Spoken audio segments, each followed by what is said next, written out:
Hello everyone, thank you for being here. We're a bit stressed, but we're gonna be okay. It's our first GDD talk, and we are gonna talk about Ghost Recon Wildlands and the terrain we've created and all the tools we've created to work around that. First, allow us to introduce ourselves. Hi, that's me. I'm Guillaume Verlet. I'm a graphics programmer, and I was in charge of the terrain technology on Ghost Recon Wildlands. I also enjoy creative programming, and during my spare time, I'm an active member of the Demosync community. And I'm Benoît Martinez. I'm lead artist and technical art director on Ghost Recon. I'm both in charge of the world building and the designing and creating the tool with another part of the team. I put this picture because during the last 4 years I've been quite busy doing all of that. My two children playing Diablo, and it's my first time off since the last 4 years, so I'm quite happy to be there today. Next. Okay, so it's going to be about terrain, technology, tools. First, just a small trailer about the world.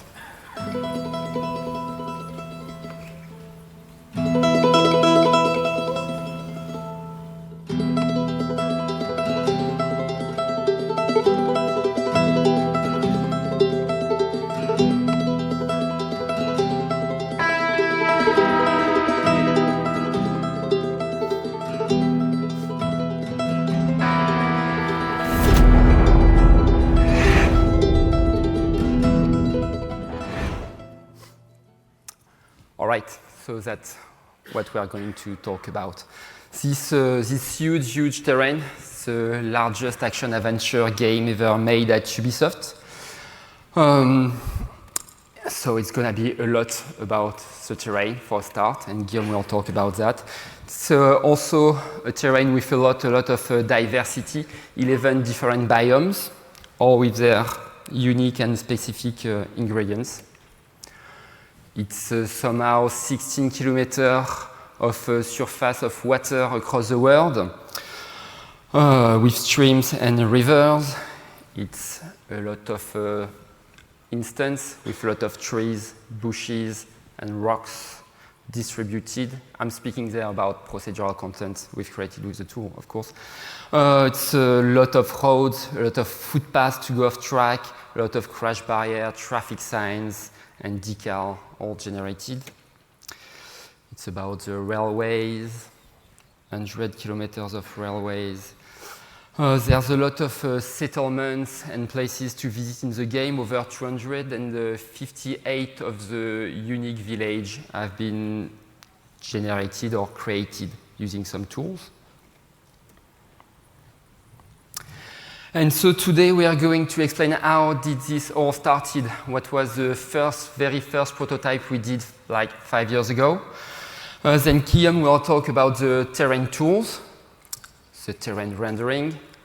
Then I'll come back to talk about the procedural tools, and we'll conclude, and hopefully we'll have just enough time for a couple of questions. The first prototype. So it all started 5 years ago. We are a very small team. It was about 4 artists, 1 graphic engineer.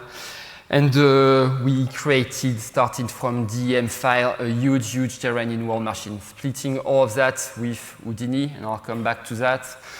Push all of that to our old engine, generating the splatting mask according to some rules, generating some road to affect the terrain, creating our first tools, and designing some tools to create all the vegetation and the placement of objects across the landscape.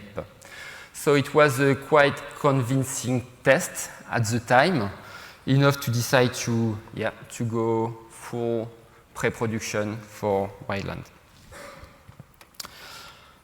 We did that on the Ghost Recon historical engine, so an in-house engine called Yeti. We don't use it anymore, no one uses it anymore. And for the production, we decided to switch to Anvil, branch from Assassin's Creed. And that's where it all started.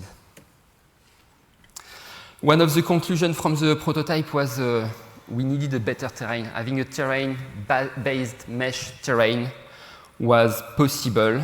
We could make something huge, but it was not easy at all to edit. With the conventional tools, just using 3ds Max, and even with a bit of Houdini, dealing just with the mesh, with all the back and forth from the DCC app, it was very, very tedious process. We couldn't imagine do that for the full production, so it was, yeah, we needed a better terrain, easy to edit, and fast at runtime. That's when Guillaume joined us. And we also realized that Houdini was incredibly powerful for what we wanted to do, so that it gave us the ability to create a lot of tools. Was just myself at the time. So yeah, that was a key point for the game. And now Guillaume is going to talk about the terrain. Okay, so I joined Ubisoft and the Ghost Recon team approximately 4 years ago, just a few months after the release of this prototype, and I started working on the Tier 1 editor. During those few months, the art department had developed an 8-map generation pipeline based on World Machine. The main goal of the Tier 1 editor was very simple: turn this large resolution 8-map without any material information into a realistic looking world with a huge variety. This screenshot was taken by a player last weekend during the open beta and illustrates pretty well what we wanted to achieve. We wanted to have an extreme amount of detail when looking close, an impressive vista when looking in the background. All of this with seamless transition in between. When cranking up the graphic option, the texel ratio goes up to 10 texel per centimeter, and we have one triangle every 2 centimeters. Ghost Recon is an open world. The player can go everywhere. It means that this level of quality had to be consistent all across the map. The first feature that we developed in the editor was the 8-map sculpting tool. We decided to do it on the GPU for a couple of reasons. First, because it's fast. We needed to be able to edit a huge area of the map and put whole mountain in the middle of it with a single click, and also because it was the easiest way to have accurate visual while painting. The 8-map and the brushes are blended together in a floating point render target that can be directly reused by the game shader. As you probably already know, making a game is an iterative process. So we needed a way to try a new idea in the game with the possibility of reverting them without losing too much time if they didn't work. So we came up with the notion of layers. The World Machine layer is kept into what we call the base layer, and every change is done in the editor are ending up into the macro layer. When the result of the editing wasn't satisfying, using the erase brush, we could easily clear the content of the macro layer to go back to the original state of the 8-map. We'll see this in action in a few seconds. Okay, in this video, you can see a short demonstration of the 8-map sculpting tool. Before starting the recording, I copied a random area of the map as an input stamp, and I'm now trying in an attempt to extend this small mountain you see in the middle. And before the end of the video, I'm going to use the erase brush to go back to the original state of the 8-map. This can be done even weeks after the editing. It's just not a cheap undo to go back at the beginning of the paint session. You can really go back long ago in the time. We also created a dedicated layer for the Houdini generated modification. This is an extremely important feature that will be covered by Benoit during the second part of this talk. In short, using Houdini, the technical artist had a complete read-write control over the terrain. And the last layer contained all the changes related to the level design who couldn't be done using Houdini. I'm now going to describe our material distribution process. As I've already said at the beginning of this talk, we wanted a realistic looking world with a consistent level of quality. While taking a look at the size of the map, we quickly came to the conclusion that painting everything manually was going to be a terrible idea. We needed a semi-automatic process, so we decided to generate the material distribution procedurally. In the early day of the editor, to get a better sense of what was going on, we were tinting the height map depending on the normal direction. When looking from far away, this simple rule is almost enough to generate a convincing mountain top. So we decided to extend this concept. But instead of displaying a solid color, we would display a material when all the conditions of a rule were met. So we designed several conditions based on the topology, noise, or simple kernel that could be evaluated in real time in a pixel shader. This is a screenshot of our settings editor. As you can see, each settings in Ghost Recon is made up of several rules stacked one on top of each other and evaluated from the top to the bottom, from the bottom to the top, excuse me. The material of the last rule to succeed at the end will then be displayed in the game.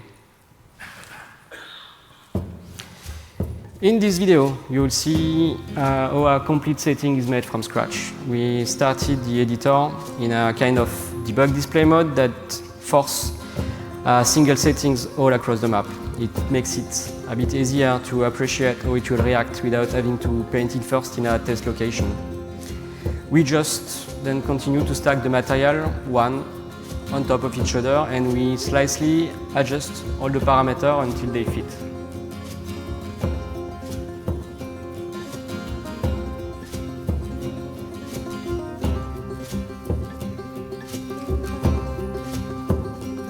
And this is the final result that we'll have in game. We put the vegetation.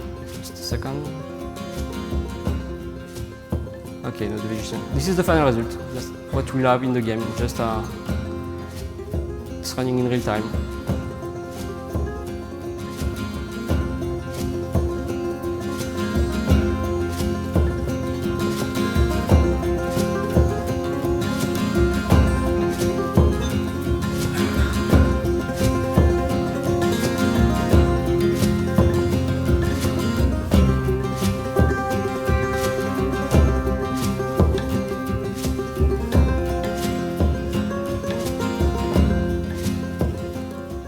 Okay, so let's continue. We were now able to paint wall settings with just a couple of clicks, but the transition between the different settings still required a lot of work. So we decided to extend the rule concept to drive the opacity of the brushes. So the next video.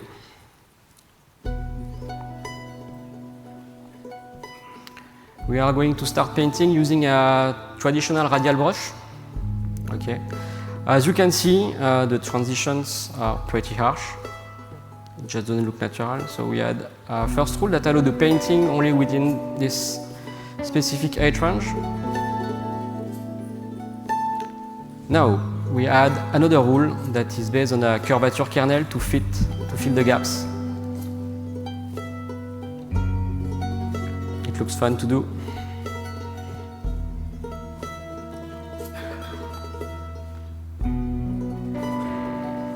And the result is copied from the GPU to the CPU, and it's playable in-game in just a few seconds.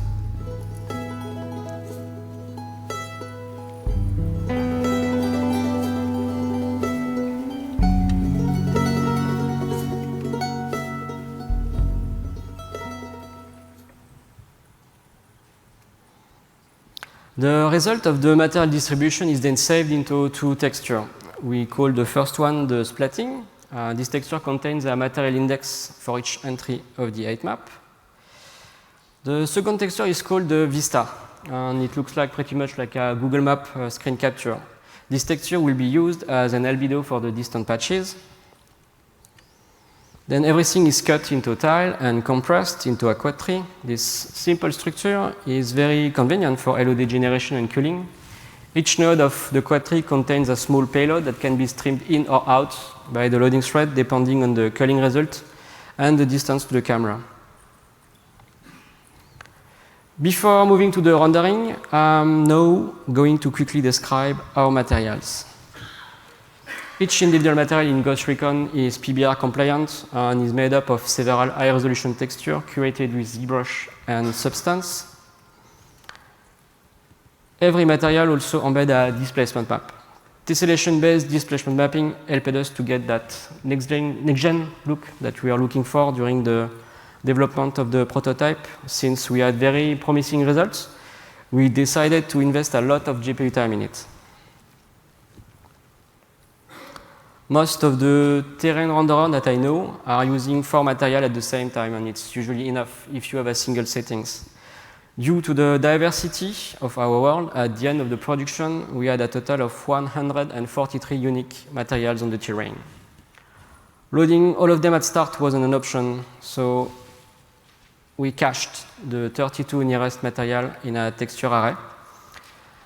And an indirection table is then used to convert from the global splitting index to the local cache index, and to render the terrain, we then sample the texture directly from this cache. With this in mind, I'm now going to describe our rendering process. This is the final result of the terrain shader. To give you a high-level overview of what's going on, I'm now going to do a step-by-step breakdown. We start by fetching the splitting index. We translate it into the local cache index. Then we sample all the textures from the cache. We do this again 3 times with bilinear interpolation to have nice transition between all the materials. Now look in the middle of the screen. To avoid stretching, we used biplanar projection for the slope. That means we have to do all of this 2 times. 1 time for each axis. As you might have already guessed, the first shader version that was visually satisfying was also very slow. Too many textures were sampled, and the high register pressure caused by the complexity of the shader yielded a very low wavefront occupancy. We really needed something simpler. While looking for optimization opportunity, we noticed that parts that were mostly flat or completely slanted didn't need to blend with so many materials. The idea was to make specific shaders for the following cases. First case, we have 4 neighbors with bilinear interpolation. Second case, the slopes with the biplanar projection. And everything else. Cutting the terrain in small unique patches to isolate such area would have been too costly in terms of disk space. So for us, the solution was to generate them at runtime using a compute shader as soon as they enter the viewport. This definitely helped on the performance side. Now 80% of the terrain was only fetching 4 material instead of 12. But at this time, we were also very concerned by another challenge, the road network. Generating it at runtime seemed like a technical nightmare, and we were afraid to run out of disk space if we had to store it on the Blu-ray. So we decided to carve the road directly into the terrain instead of representing it with traditional geometry. But this technique would raise a few issues, like cheap transition and an obvious lack of detail. Screen space decal were looking like a very, very promising solution. But their cost in terms of overdraw became quickly prohibitive, and also they didn't affect the displacement topology. In our case, virtual texturing looked like a very powerful optimization. This would greatly reduce the required amount of texture fetch by pre-computing the material blending and the decal projection in an atlas. Virtual texturing was already successfully used on several titles, and I guess that most of you here today at GDC are already familiar with the concept, so I'm going to pass on the detail. But as with every rendering techniques, virtual texturing comes with a couple of drawbacks. We managed to improve over the traditional technique on the following points. The easiest way to determine which part of the virtual texture is required is to rasterize the scene in an off-screen surface and to read the content back on the CPU. This is a costly operation, especially when your game has to run on a 4K display. And since our renderer uses tessellation and displays a lot of tiny triangles, using a low-resolution render target would have missed too many details. Instead of having a dedicated pass, we've bound an additional 3D texture as a render target during the gbuffer pass. While we render the terrain, using the UV and the MIP level as output coordinate, we directly tag the displayed part of the virtual texture. After that, a compute shader parse the texture content and record the missing parts.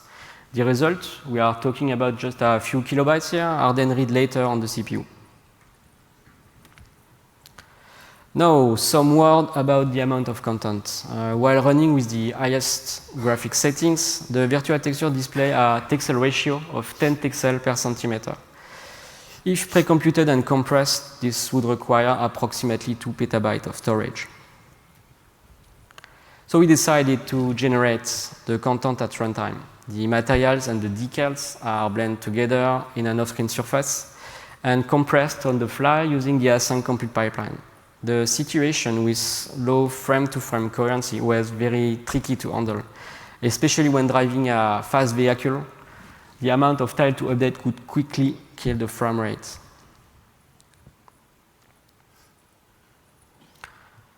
The virtual texture had to be updated and had to be time sliced, and the update was made across several frames. A lot of tweaking went into finding a right middle between latency and keeping a good frame rate. This was especially difficult on the PC since the range of hardware is very different.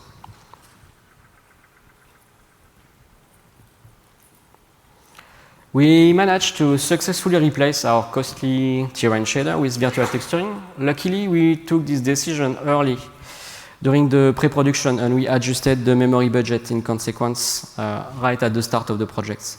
As you can see, a bit more than 200 megabytes are required to store the Atlas when running the game in 1080p. This budget goes up to 1 gigabyte when running in native 4K. I wanted to end my part of the talk by giving some performance statistics on the Xbox One.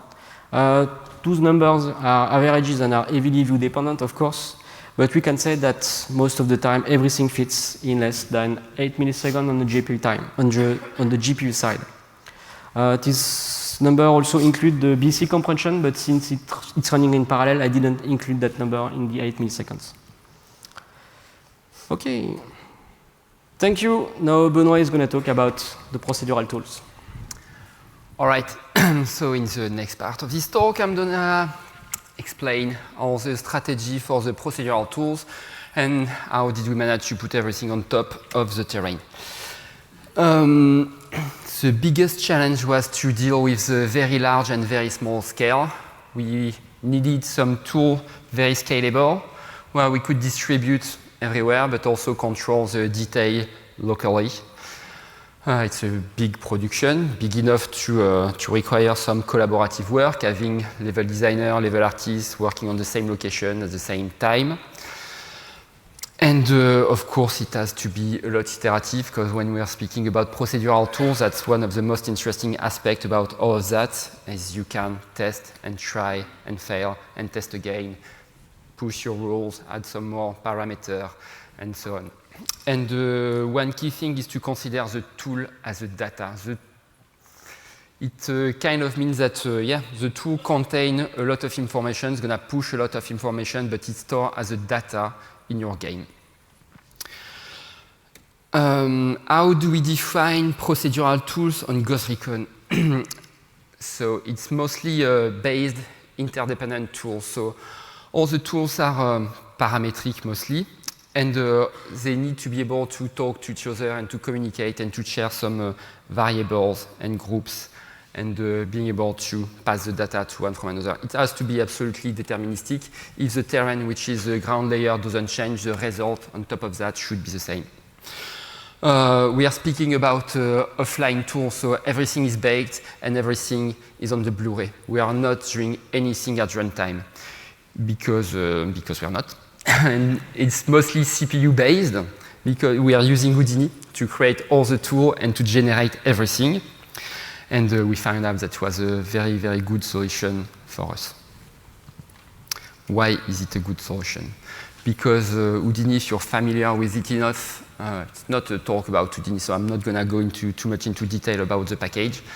But it's a very good toolbox for TD. You can go quite low level, so it gives you the right language to be able to talk with the engineer, to prototype some ideas that would become Houdini tools, or that would end up to be some more hard-coded tools.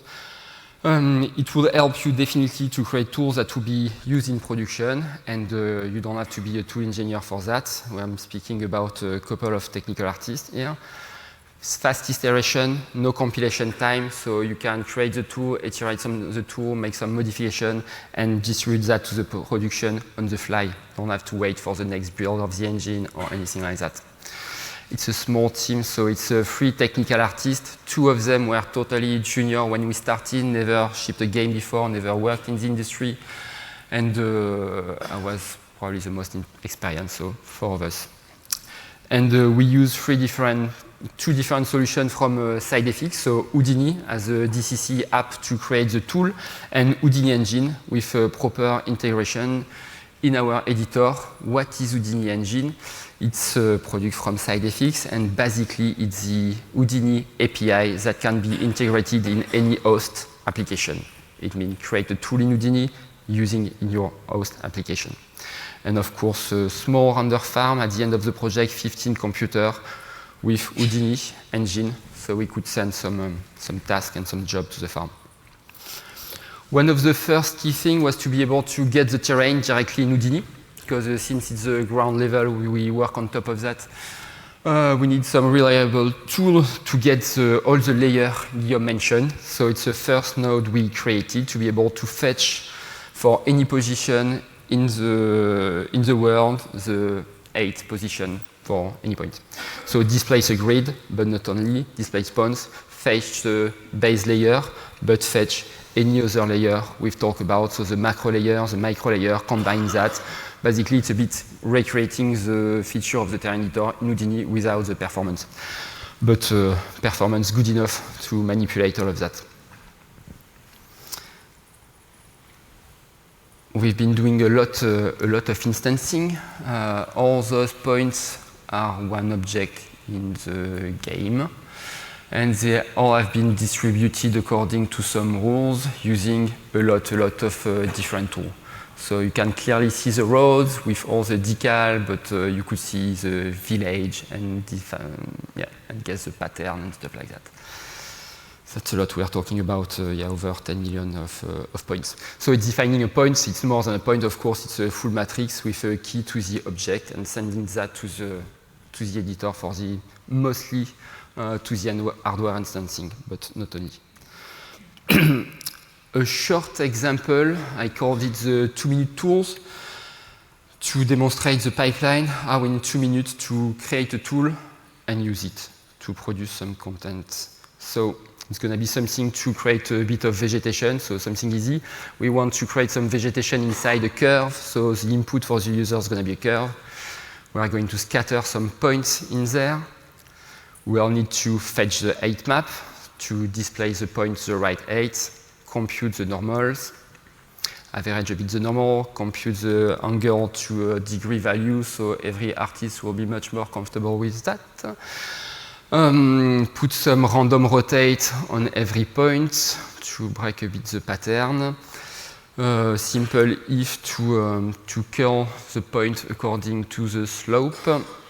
We'll need to bind some models to have some trees or rocks or anything. Set a creator, which basically will tell our editor what you're getting now should be translated to instance. Defining the curve as a user input, and now exposing the parameters the user is going to be able to manipulate. So he's going to be able to manipulate different things. The count of the points, how many points do you want? The slope.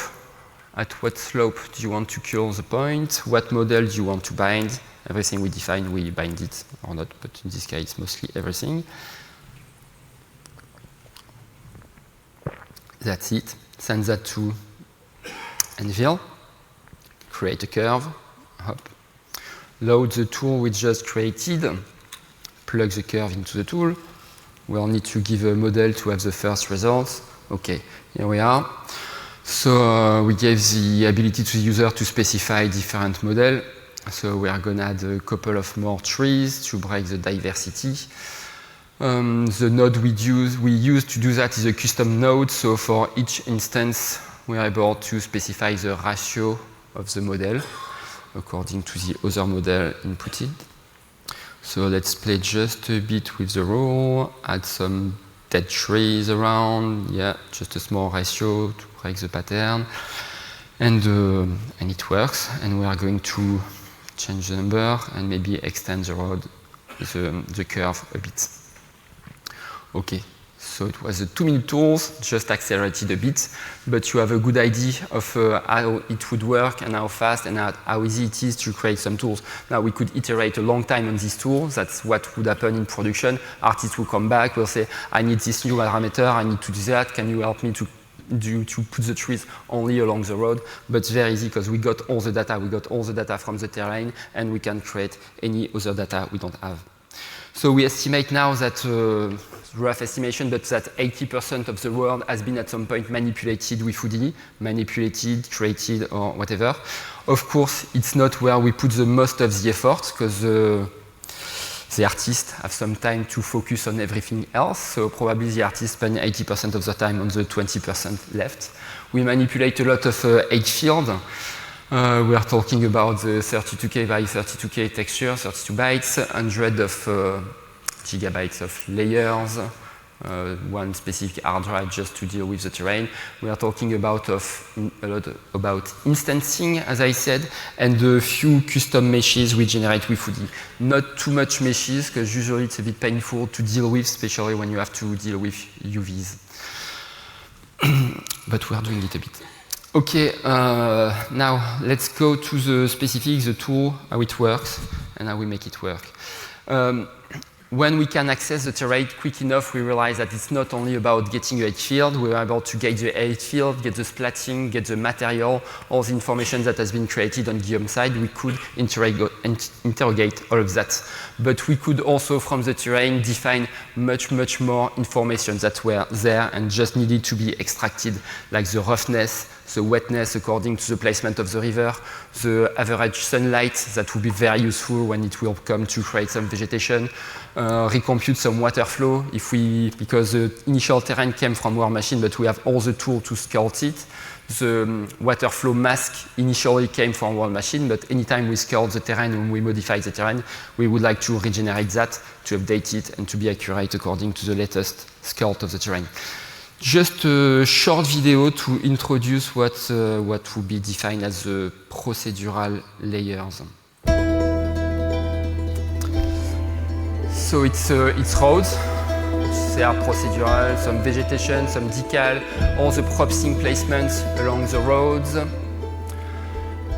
Foreground, background, you can go everywhere, so it's a bit the same.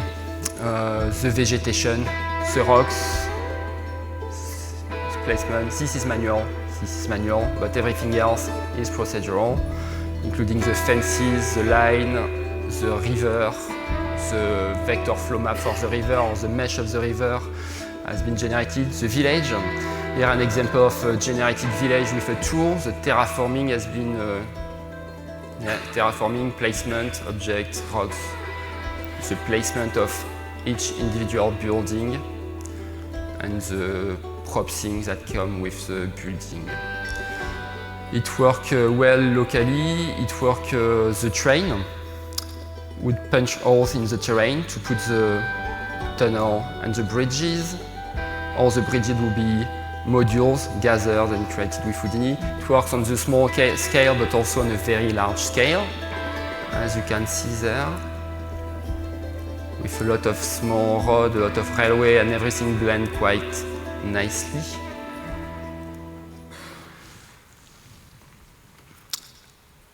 The biggest part when it started was about all the road. How do we define all the road on such a big terrain? We couldn't really afford or imagine that we would place all the road manually. Not a big enough team. We are not making a racing game. We are not expert in creating roads, but we want to make a world really big, really consistent. All the networks are going to be key to the experience. We came to the idea to use pathfinding to generate the roads. So, because what's important when we are dealing with road on a game like that is where do we start? Where do you want to go? And usually you want to go from location, to settlement to settlement. That's how roads work in the world. So that's why we try to replicate, finding the right pathfinding algorithm to just have the process where level designer, world designer would place the waypoint, and it will be consistent. That's very important.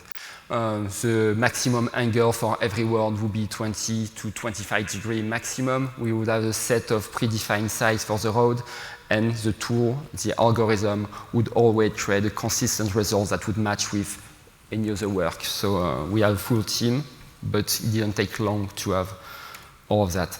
What we learned from there, because if you crudely basically apply pathfinding on a terrain or a grid, you'll get that result. So it was one of the first tests. It's interesting enough, but of course you would say, okay, now I'm going to smooth the curve and get something more consistent. But no, because if you just start to smooth the curve's not gonna fit with the terrain. It's not gonna snap to the terrain. So what you want is a road that completely follows the terrain as close as possible, because it will cost less to create this road. It will look better. So we came with an anisotropic grid, which is basically looking in a grid, but in more direction and at different distance in each direction. So exactly the same algorithm with the same parameter applied on an anisotropic grid will produce this result.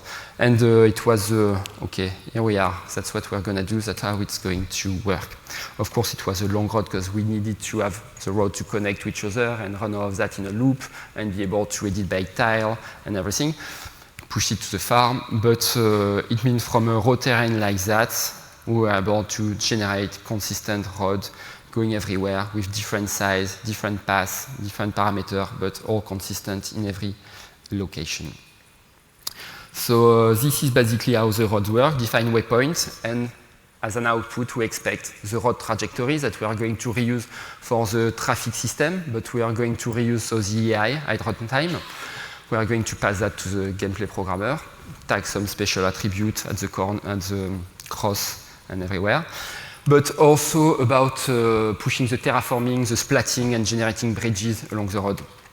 Short video to demonstrate the algorithm. So if we move the point, of course it's a bit jittery, but we don't care because it's going to be all static. And the full extent of the road network for the game. And as you wouldn't tell if it has been created by one artist, different artist. It's all very consistent. It's all connected very well from the smallest road in the village to the biggest road. When we realized that we had the trajectory for the road, we could re-exploit that to go even further. So use the trajectory as a guide to create all the decal, to push that to the virtual texture. We could generate the crash barrier along the road. We could generate the power line along the road. We could pathfind the power line from village to village and generator to generator. So it gave us many opportunities, and we realized, okay, when we have one tool from the output, we are going to be able to do even much more. Reusing the pathfinding algorithm, we were able to define all the railways across the world, because basically it was the same rule, but just some different parameters with longer turn, but basically still the pathfinding algorithm. We already had the road, so we could tell the railway tool to reuse the road to avoid to cross the road at weird angle and make sure that everything is secure and it's going to work well for the AI. And push some terraforming, rails, sleepers, tunnel, and bridges to get something like that. Of course, the tool, why does it not play? Yes. Most of the tool can be used as a standalone, here a bridge tool, so we can define any bridge, any place it's just instancing modules, but also the train tool would reuse the same bridge tool to push the right tunnel and to push the right bridges. So the tool will be kind of smart enough to finish the job from the terraforming to all the placement.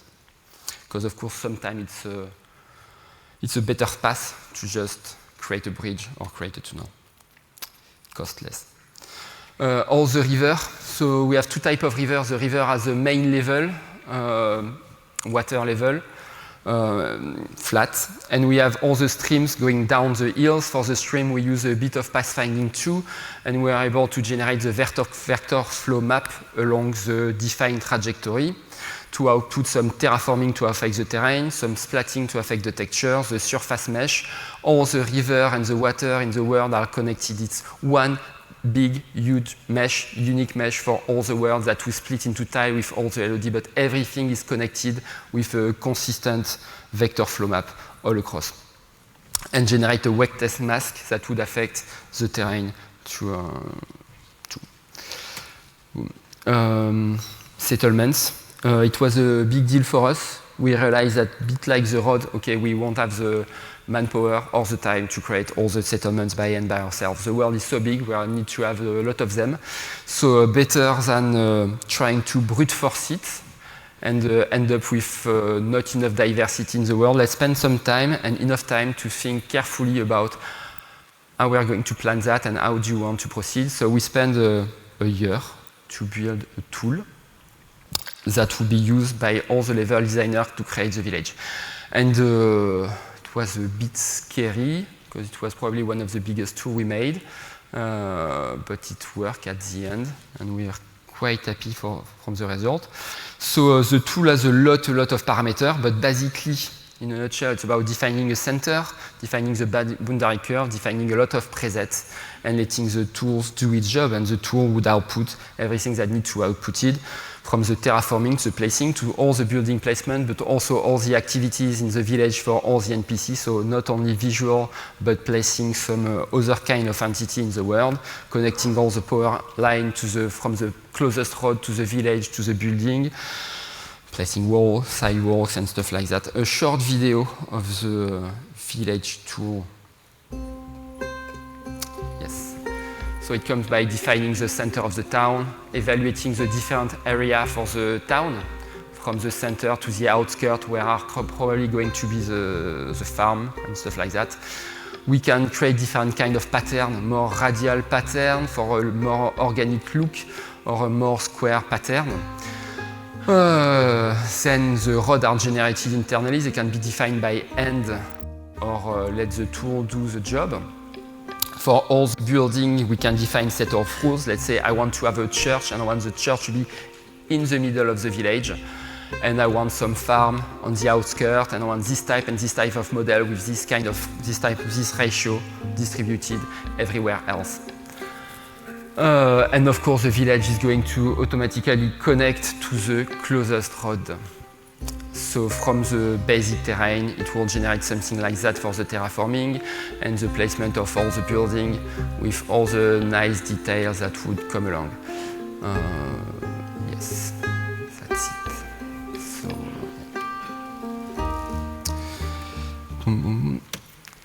fields.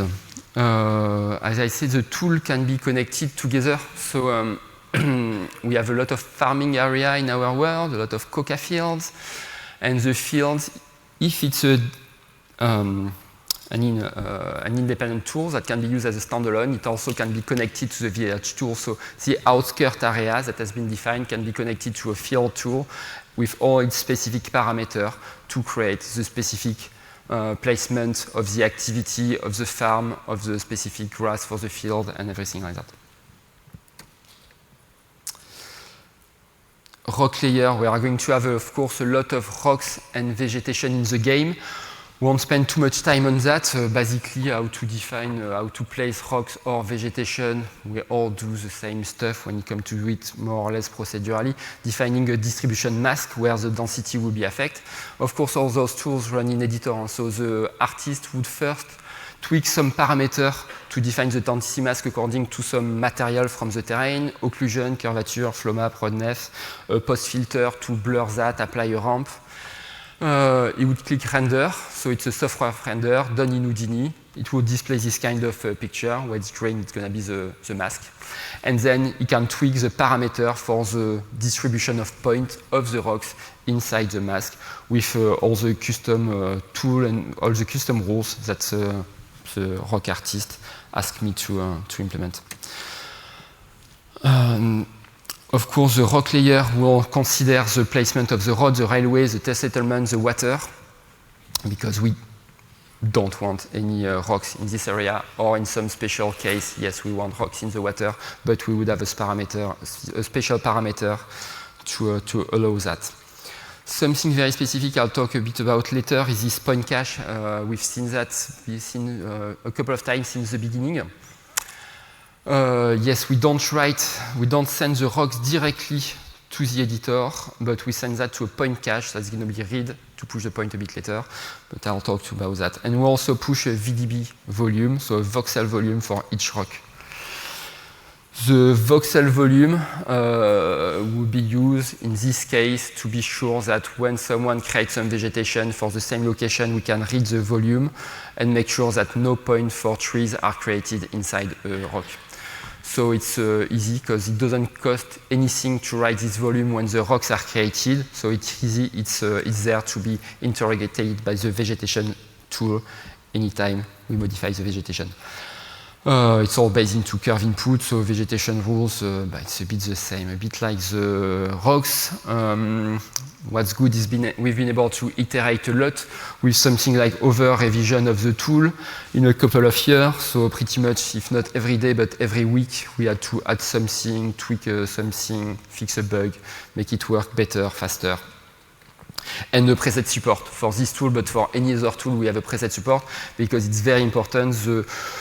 Mostly for each tool, we have what we call an owner for the tool.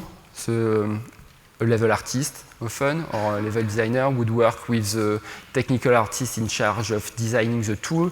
They would communicate together, and the owner would ask for the feature, would test the tool, would write a comprehensive documentation for the rest of the team, and it will be the one in the front line for any request. But because what you don't want, even if it's easy to create tools, is to have everyone in the team coming for you and asking anything, and then your tool grow out of control, and you absolutely don't want to do that. You want one guy to be in charge and you can trust.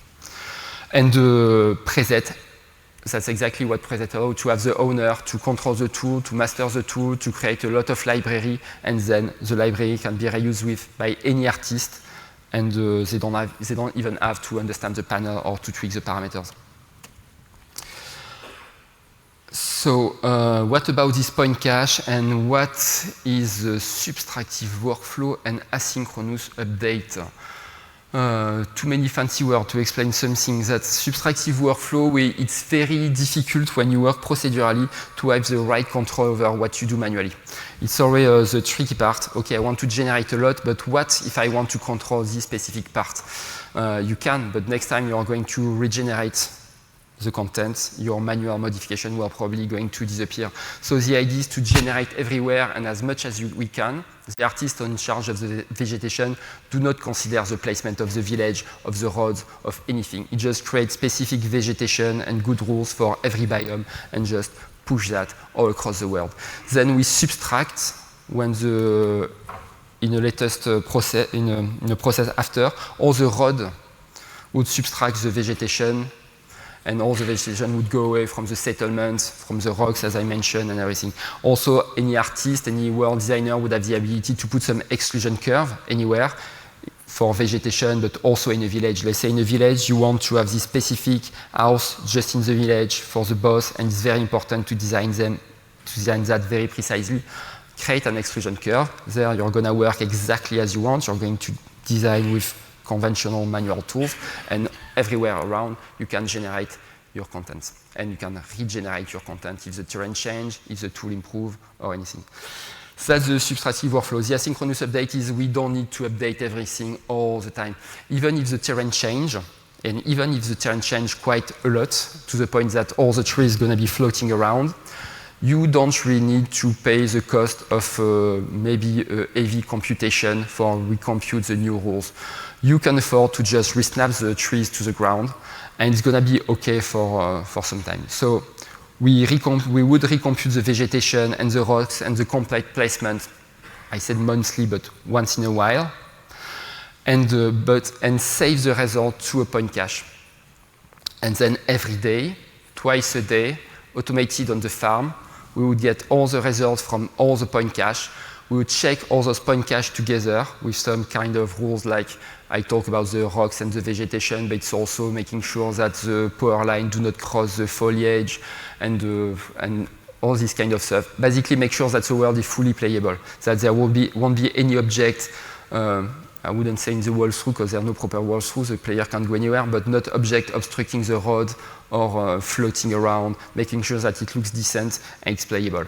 So the daily build and process will make the world playable, and next time the monthly pass will be done, the daily job would make it absolutely perfect and totally consistent. And the more we approach the end of the project, the more we get a consistent result until we reach the perfect equilibrium and everything was accurate, up to date, and well placed. Since we had access to all the data, we realized that we could go even further, especially when it came to performances, because at some point you need to start to consider that. As soon is better.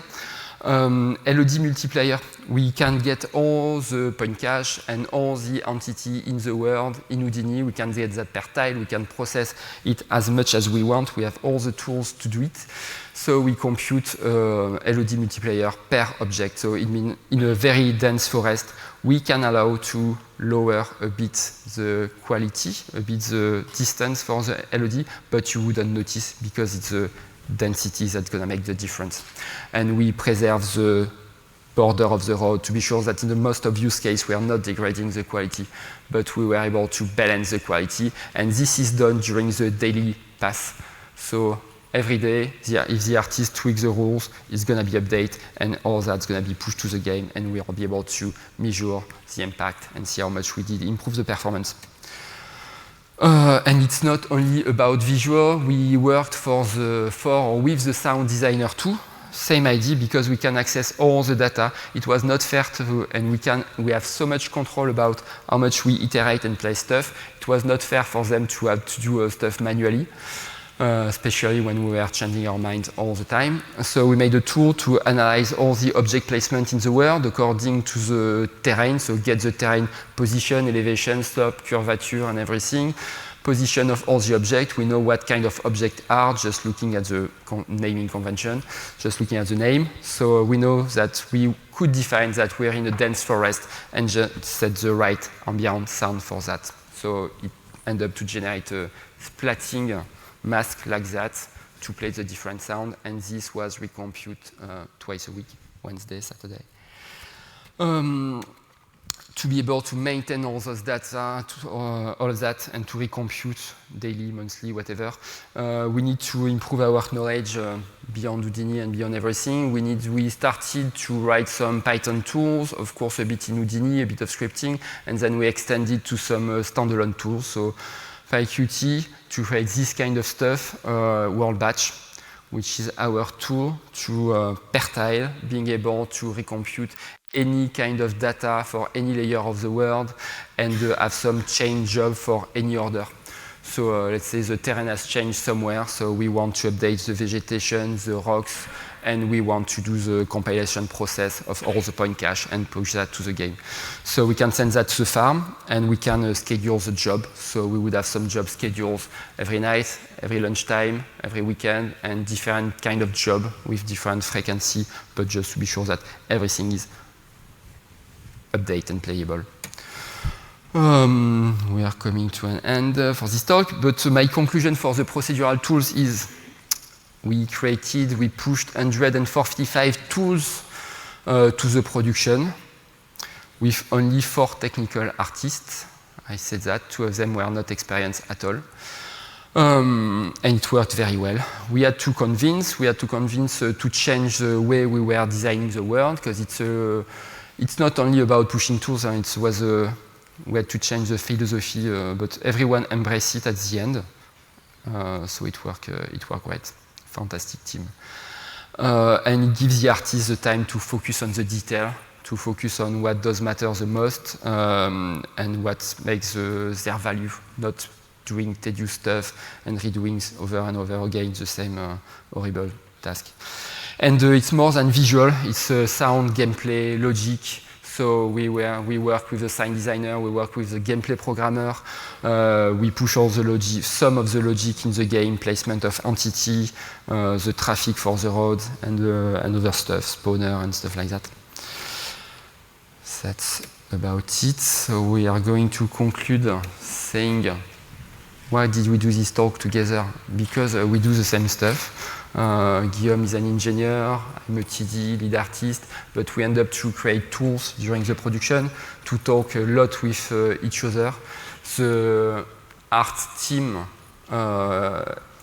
includes a graphic engineer, so we are not all next to each other. Level artist, RTD, graphic engineer, same team, same goal to make the game. It's not, to us, there's no debate, GPU, CPU, with stronger, with better. There's an advantage to both of them. In the case of Houdini and the tool we've been able to create, the biggest advantage of CPU is you can use as much RAM as we want, and some of the tool it's up to 64 gigs. So no way I could do that on a GPU soon enough.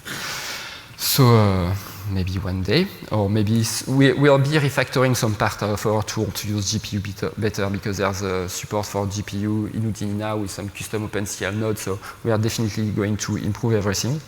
But now we have all of that, we can start to step up and build on top. Some key people we would like to thank: Vincent, art director and technical director on the project, François, lead graphic engineer, and some key people from the team that really help to build all of that. We are making cool stuff, we're trying, we're having a game out next Tuesday, and if you want to talk, to come to work with us, whatever, we're here, we can discuss. If you want a card or anything, you're very, very welcome. Thank you very, very much for your attention.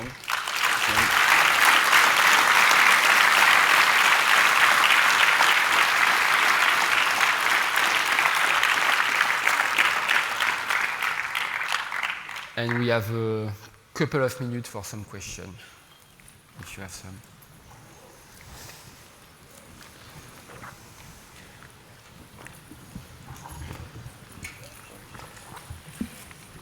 All right. Thank you for your presentation. That was absolutely wonderful. Amazing technology. I just wanted to clear something up. Did I understand correctly that all your instances are placed in Houdini? And if so, how did that not become a massive performance overhead in your engine as you're dealing with these millions and millions of instances while you're dealing with this massive world? Is that not done like, in real time? Just like, spawn things around the player? Like how are you doing that? In game, during the runtime, it's streamed. We have cells around the player, and we are loading just maybe 1 kilometer around the player, and that's it. So we don't have everything in memory all the time. Only in the tool. As I said, they are very memory consuming. But during the runtime, everything is streamed from the disk around the player. Okay. And we have quite a performant instancing system. And yeah, you can see to the other end of the world. I think for the tree, we display the tree up to 5 kilometers away. Yeah, for the latest billboard. But yeah, it's all instancing. Yes. All right, impressive. Thank you. All right. My question revolved around how did you guys tested your map, like at each generation? I mean, it's so huge. Just walking it would take. We like just a week. walk around or drive when we started to add the vehicle. No, we have a nightly build. We have a bot that runs the game during the night, and it checks for the performances, the memory, missing assets. The process takes maybe 12 hours. It's running on console, PC, and the next morning, every morning we check, we have a map of the world and we see in green, yellow, out of memory, out of frame rate, and whatever. Well, but at the end of the project, everything was green, so we could ship. Of course, testing a world big like that could be a nightmare for the QA. But what's good with the procedural rules, we most of the time manage to not create too much issue because you really control everything. You control the distance from object to object, so you yeah, you kind of really control your metrics for the game, but in a very organic manner. So we didn't have too much issue with what we placed and too much bug. It happens that a couple of times, not more than that. We arrived in the morning and the process failed because the latest change to the tool, rocks were in the middle of the road. It was not drivable. Of course, it happened, but not too much. Yeah, and something amazing is to the question is, yes, every new layer we added to the world, we are able to rediscover the world ourselves. I mean, when we started from the raw terrain, even from world machine, it's very hard to get any idea, and we give this huge terrain to the level designer, and they didn't know where to start. And when we started to generate the first world, it kind of gave a meaning to the world, and they started to, okay, so now there's a road and I can see a valley, so that would be an obvious place for the village and everything. And you start to work by design. The example of it, it's like, it's very hard to start from a white page, but if you do the Rorschach test to someone, you put a bit of ink, use that, okay, this is your level, improvise them. Oh yeah, I can see everything. So you had people imagine from something, you give them something to start with, yeah. Cool. So first of all, thank you so much for the presentation. That was really awesome. Thank you. My question was a little bit more sort of on the art side. As you've mentioned, it required a change in philosophy as how to the art department operated. How did that process go for you? What was sort of, how did you acquire your early majority? How did you get the buy-in from the team? How was the art direction on board with that? The art direction went very well on that. It's Vincent I mentioned, so we really believed in that since the very beginning. It was our dream to create a big world, and it was 4 or 5 of us at the beginning, so we started to prototype. I think I can say that the previous Ghost Recon was not a massive success, so people did not really bother about what we were doing, so we had a bit of time to experiment, and we came to, yeah, we could create this huge terrain, and we would place everything procedurally, and okay, let's do it, whatever.